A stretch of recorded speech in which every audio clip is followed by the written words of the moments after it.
Ave Cristo, pelo Espírito Emmanuel, psicografia Francisco Cândido Xavier. Primeira parte, capítulo 2, segunda parte. Uma gargalhada irônica fechou-lhe a frase, mas notando provavelmente algum gesto inesperado na prima, prosseguiu. Além disso, precisas considerar que teu marido não passa de meu cliente. Tem tudo e nada tem. Mas, por Serapis, não lhe vejo qualidades para cercá-lo de favores. Sabes que te amo, Cíntia. Não ignoras que te queria em silêncio desde o primeiro instante em que te reconheci, jovem e formosa. Nunca teria preferido Heliodora se os serviços de César não me tivessem mantido na Acaia por tanto tempo. Quando te encontrei, enamorada de Varro, senti uma tormenta no coração. Fiz tudo por tua felicidade. Inclinei as simpatias de minha mulher em teu favor. Cerquei-te de mimos. Ofereci-te uma residência digna de teus dotes, para que jamais te confundisses com as mulheres miseráveis, que a privação compele à velhice precoce, e por ti suportei até mesmo o esposo que te acompanha, incapaz de compreender-te o coração. Que farás de mim, agora, viúva e triste quando estou? Nunca proporcionei a Heliodora, depois de reencontrar-te, senão a estima respeitosa de que se fazia credora pela virtude irrepreensível. Nossos escravos sabem que te pertenço. Messênio, meu velho pajem, veio trazer-me a notícia de que os servos acreditavam Heliodora envenenada por mim para que lhe tomasses o lugar. E realmente, que mãe mais honrada e carinhosa poderia encontrar para meus filhos? Resolve, pois, uma palavra tua bastará. E meu esposo? Indagou Cíntia com inexprimível temor na voz. Houve um silêncio expressivo, dentro do qual Vetúlio parecia meditar intencionalmente, expressando-se logo depois. Pretendo oferecer ao teu esposo a quitação de todos os débitos. Além disso, posso ampará-lo noutros setores da vida imperial. A distância de nós conseguiria dar expansão aos próprios ideais. Temo por ele. As autoridades não perdoam. Daqueles cuja intimidade desfrutamos, vários têm sido presos, castigados ou mortos. Aulo Macrino e 2 filhos foram encarcerados. Cláudia Sestina, por todos os títulos venerável, apareceu assassinada em sua chácara. Sofrônio Calvo teve os bens confiscados e foi apedrejado no fórum. Teu marido poderia dar vazão aos sentimentos dele onde quisesse, menos aqui. Mas que seria feito de Tassiano se atingíssemos uma solução favorável? Ora, aventou o interlocutor como um homem não habituado a ponderar obstáculos. Meus filhinhos estão na idade do teu. Cresceria ao lado de Helena e de Galba na melhor ambientação. Não podemos esquecer igualmente que a minha herdade em Leão necessita de alguém. Alésio e Pontimiana, meus administradores, sempre reclamam a presença de pelo menos um dos nossos familiares. Dentro de alguns anos, o pequenino Tassiano poderia transferir-se para a Gália e assumir em nossa propriedade a posição que lhe compete. Viria a Roma tanto quanto desejasse e desenvolveria a personalidade em ambiente diverso, sem qualquer ligação com a influência paterna. Nesse ponto da conversação, Varro não mais suportou. Sentindo que um vulcão de angústia lhe rebentava no peito, arrastou-se pelo corredor próximo, em busca do aposento onde o filhinho repousava, junto de Cirila, jovem escrava de que Cíntia se fazia acompanhar. Ajoelhou-se ante o berço adornado e, ouvindo a abafada respiração do menino, deu campo largo às próprias emoções. Como um homem que se visse arremessado a fundo abismo, de um momento para outro, sem encontrar de pronto qualquer base firme para sustentar-se, não conseguiu por alguns minutos conciliar os próprios pensamentos. Recorreu à prece a fim de apaziguar-se e então passou a refletir. Contemplou a fisionomia calma da criança através do espesso véu das lágrimas e indagou a si mesmo: para onde iria? Como resolver o delicado problema criado pela mulher? Não desconhecia agora a crueldade de Opílio. Sabia o detentor das atenções de César que, segundo a versão popular, lhe utilizara a cooperação no assassínio de Geta, pelo que recebera enorme patrimônio de terras na Gália distante, e naquele momento não duvidava de que ele houvesse facilitado a morte da abnegada Heliodora, movido pela paixão por Cíntia. Considerou a situação vexatória a que fora projetado e asilou o propósito de revide. A inolvidável figura do Cristo, porém, assomou-lhe a imaginação superexcitada. Como harmonizar a vingança com os ensinamentos da Boa Nova que ele mesmo difundia em suas viagens? Como destacar o impositivo do perdão para os outros sem desculpar as falhas do próximo? O mestre, cuja tutela buscara, havia esquecido os golpes de todos os ofensores, aceitando a própria cruz. Vira muitos amigos presos e perseguidos em nome do celeste benfeitor. Todos demonstravam coragem, serenidade, confiança. Conhecia o devotado pregador do Evangelho na Via Salária, Postílio Fúlvio, cujos 2 filhinhos haviam sido trucidados sob as patas de 2 cavalos, conduzidos intencionalmente sobre eles por um tribuno embriagado. Ele mesmo, Varro, ajudara a recolher os despojos dos inocentes e vira que o pai, de joelhos, orara, chorando, agradecendo ao Senhor os sofrimentos com que ele e a família eram rudemente experimentados. A aflição daquela hora não seria a mão de Deus que lhe exigia um testemunho de fé? Mas não seria melhor para perecer no anfiteatro ou ver Tassiono devorado por animais ferozes que se confiarem ambos à vergonha da morte moral? E perguntava em pranto mudo: como se portaria Jesus se tivesse sido pai? Entregaria uma criança inerme a um lobo terrível da floresta social sem a mínima reação? Por si, não se notava com direito a qualquer exigência. Reconhecia-se na posição do homem comum e, por isso mesmo, pecador, com a necessidade indispensável de adaptar-se à virtude. Não poderia reclamar devotamento à esposa, embora perdê-la lhe custasse imensa dor. No entanto, e o pequenino? Seria justo abandoná-lo à mercê do crime? Oh Deus! Soluçava intimamente.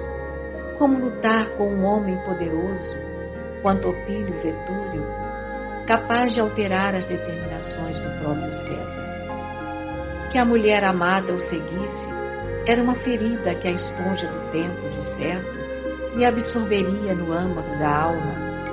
Contudo, como separar-se do filhinho, que era a sua razão de viver? Ergueu-se maquinalmente, retirou o menino adormecido dentre os panos de lã em que descansava e asilou a tentação de fugir. Não seria, porém, indesculpável temeridade expor a criança à intempérie? E como situaria a companheira do dia seguinte à frente da vida social? Cíntia não havia pensado nele, pai carinhoso e amigo, mas poderia ele, discípulo dos ensinamentos de Jesus, votá-la ao desprezo de si mesmo ou à desconsideração pública? Qual se estivesse amparado por estranha força invisível, repôs o pequenino no leito e, depois de beijá-lo enternecidamente, inclinou-se demoradamente sobre ele e chorou, humilde, derramando copiosas lágrimas, como se vertesse o cálido rodo do próprio coração na preciosa flor de sua vida. Logo após, certificando-se de que o diálogo continuava na câmara íntima, regressou à via pública, buscando ar renovado para o corpo enlanguecido. Parou nas margens do Tibre, invocando à memória os padecimentos de todas as vítimas daquelas águas misteriosas e tranquilas que deviam ocultar os gemidos de inúmeros injustiçados na terra. A mudez do velho rio não representava uma inspiração para o campo agitado de sua alma? Os raros transeuntes e os carros retardatários não lhe notavam a presença. Dividindo o olhar entre o firmamento cintilante e as águas tranquilas, abismou-se em profundas indagações que ninguém poderia sondar.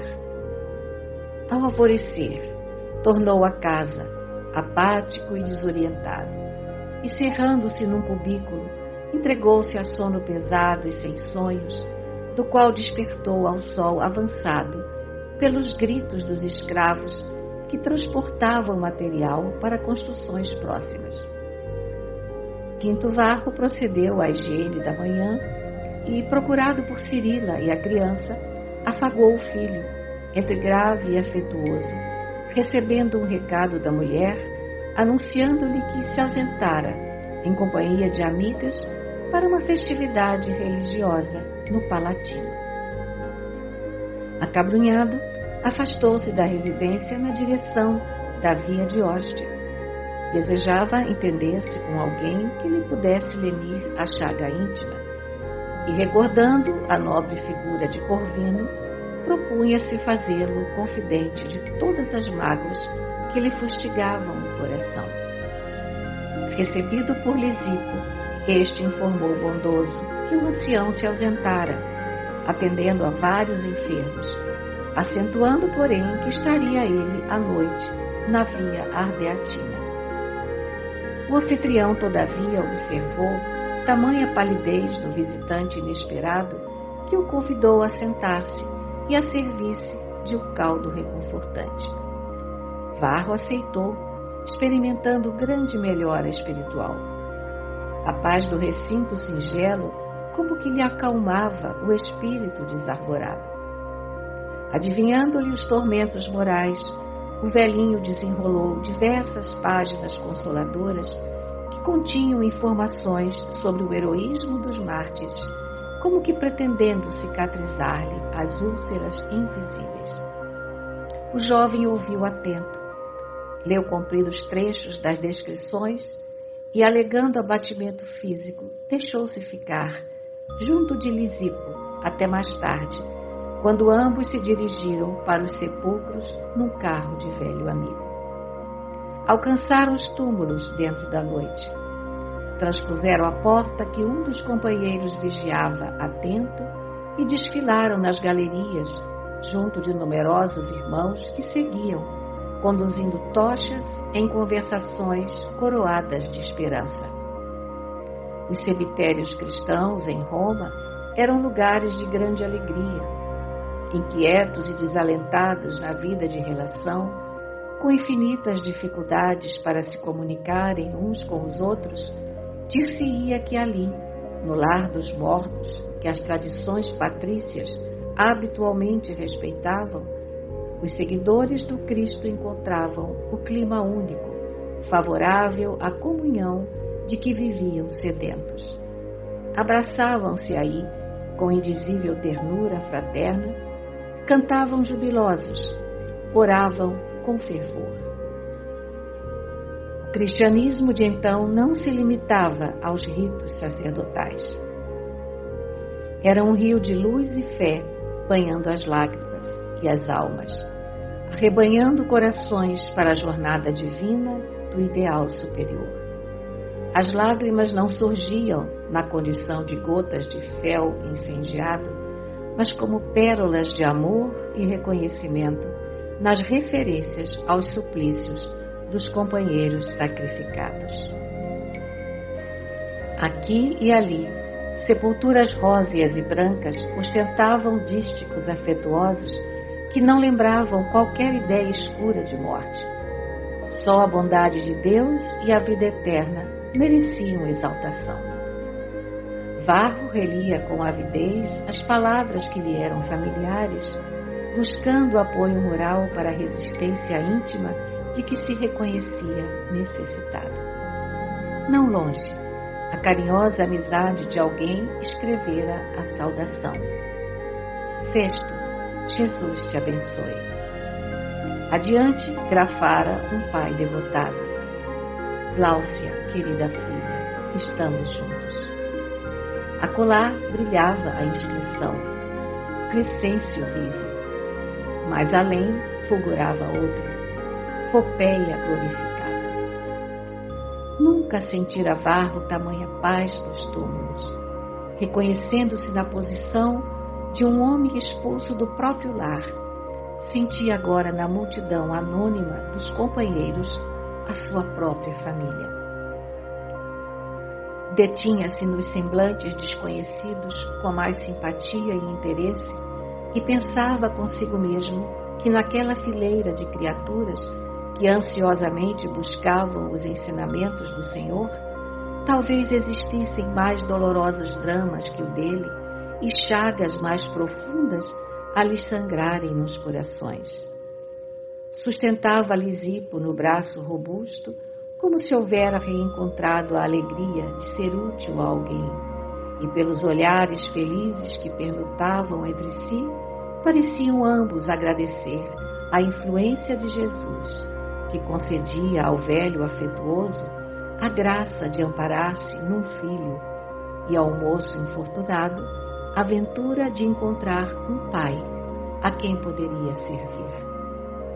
Em grande recinto iluminado, hinos de alegria precederam a palavra do pregador, que, assomando a tribuna, falou com indescritível beleza acerca do reino de Deus, encarecendo a necessidade de paciência e de esperança. Quando terminou a enternecedora alocução, Lisipo e Varro aproximaram-se para reconduzi-lo à casa. Um carro, além dos sepulcros, aguardava-os solícito, e na intimidade doméstica, ante os dois velhinhos que o escutavam, surpresos, o moço Patrício, pontilhando a narrativa de lágrimas, expôs o que sofria nos recessos da vida particular, rogando a Corvino um bálsamo para as feridas que lhe oprimiam o coração. O velho gaulês fê-lo sentar-se e, acariciando-lhe a cabeça, como se o fizesse a um menino atormentado, indagou: Varro, aceitaste o Evangelho para que Jesus se transforme em teu servidor, ou para que te convertas em servidor de Jesus? Oh, sem dúvida, suspirou o rapaz. Se há alguma coisa aspiro no mundo, é ao ingresso nas fileiras dos escravos do Senhor. Então, meu filho, cogitemos dos desígnios do Cristo e ouvidemos nossos desejos. E fitando o céu pela janela humilde, deixando perceber que solicitava a inspiração do alto, acrescentou: Antes de tudo, não condenes tua mulher. Quem somos nós para sondar o coração do próximo? Poderíamos, acaso, torcer o sentimento de outra alma, usando a maldade e a violência? Quem de nós estará irrepreensível para castigar? Todavia, como extinguir o mal, se não nos dispomos a combatê-lo? Ajuizou Varro gravemente. O ancião sorriu e considerou, Acreditas, porém, que possamos vencê-lo à força de palavras bem feitas? Admites, porventura, que o Mestre haja descido das alturas simplesmente para falar? Jesus viveu as próprias lições, guerreando a sombra com a luz que irradiava de si mesmo, até o derradeiro sacrifício. Achamo-nos num mundo envolvido em trevas e não possuímos outras tochas para clareá-lo, senão a nossa alma, que precisamos inflamar no verdadeiro amor. O Evangelho não é somente uma propaganda de ideias libertadoras. Acima de tudo, é a construção do mundo novo pela edificação moral do novo homem. Até agora, a civilização tem mantido a mulher, nossa mãe e nossa irmã, no nível de mercadoria vulgar. Durante milênios, dela fizemos nossa escrava, vendendo-a, explorando-a, apedrejando-a ou matando-a, sem que as leis nos considerem passíveis de julgamento. Mas não será ela igualmente um ser humano? Viverá indene de fraquezas iguais às nossas? Por que conferir-lhe tratamento inferior àquele que dispensamos aos cavalos, se dela recebemos a bênção da vida? Em todas as fases do apostolado divino, Jesus dignificou-a, santificando-lhe a missão sublime. Recordando-lhe o ensinamento, será lícito repetir: quem de nós, em sã consciência, pode atirar a primeira pedra? E fixando significativamente os dois ouvintes, acentuou: o cristianismo, para redimir as criaturas, exige uma vanguarda de espíritos decididos a executar-lhe o plano de ação. No entanto, ponderou o jovem romano, algo tímido: poderemos negar que Cíntia esteja em erro? Meu filho, quem ateia fogo ao campo da própria vida, de certo seguirá sob as chamas do incêndio. Compadece-te dos transviados. Não serão suficientemente infelizes por si mesmos? E meu filho? Perguntou Varro com a voz embargada de pranto. Compreendo-te, aflição. E vagueando o olhar lúcido pela sala estreita, Corvino pareceu mostrar um fragmento do próprio coração, acrescentando: no outro tempo, bebi no mesmo cálice. Afastar-me 2 filhinhos foi para mim a visitação de terrível angústia. Peregrinei dilacerado como folha relegada ao remolinho do vento, mas acabei percebendo que os filhos são de Deus antes de pousarem docemente em nossas mãos. Entendo-te o infortúnio. Morrer 1000 vezes sobre qualquer gênero de tortura é padecimento menor que esse da separação de uma flor viva que desejaríamos reter ao tronco do nosso destino. Entretanto, comentou o patrício amargurado, não seria justo defender um inocente, reclamando para nós o direito de protegê-lo e educá-lo? Quem te ouviria, contudo, a voz, quando uma insignificante ordem imperial poderá sufocar-te os gritos? E, além do mais, aduziu o ancião afetuosamente, se estamos interessados em servir ao Cristo, como impor a outrem o fel que a luta nos constrange a sorver? A esposa poderá não ter sido generosa para com o teu coração, mas provavelmente será abnegada mãe do pequenino. Não será, pois, mais aconselhável aguardar as determinações do Altíssimo na graça do tempo? Detendo-se a dolorosa expressão fisionômica do pai desventurado, Corvino observou, depois de longa pausa: não te submetas ao frio do desengano, anulando os próprios recursos. A dor pode ser comparada à volumosa corrente de um rio, suscetível de conduzir-nos à felicidade na terra firme, ou de afogar-nos quando não sabemos sobrenadar. Ouve-nos, o Evangelho não é apenas um trilho de acesso ao júbilo celestial depois da morte. É uma luz para a nossa existência neste mundo mesmo, que devemos transformar em reino de Deus. Não te recordas da visita de Nicodemos ao Divino Mestre, quando o Senhor asseverou convincente: importa renascer de novo? Ante o sinal afirmativo de quinto varro, o ancião continuou: também sofri muito quando, ainda jovem, me decidi ao trabalho da fé. Repudiado por todos, fui compelido a distanciar-me das Gálias, onde nasci, demorando-me por 10 anos consecutivos em Alexandria, onde renovei os meus conhecimentos. A igreja de lá permanece aberta às mais amplas considerações em torno do destino e do ser. As ideias de Pitágoras são ali mantidas num grande centro de estudos com real proveito, e depois de ouvir atenciosamente padres ilustres e adeptos mais esclarecidos, convenci-me de que renascemos muitas vezes na terra. O corpo é passageira vestidura de nossa alma que nunca morre. O túmulo é ressurreição. Tornaremos a carne tantas vezes quantas se fizerem necessárias, até que tenhamos alijado todas as impurezas do íntimo, como o metal nobre que tolera o cadinho purificador, até que arroje para longe dele a escória que o desfigura. Corvino fez ligeiro intervalo, como a dar oportunidade à reflexão dos ouvintes, e prosseguiu: Jesus não falava simplesmente ao homem que passa, mas acima de tudo ao espírito imperecível.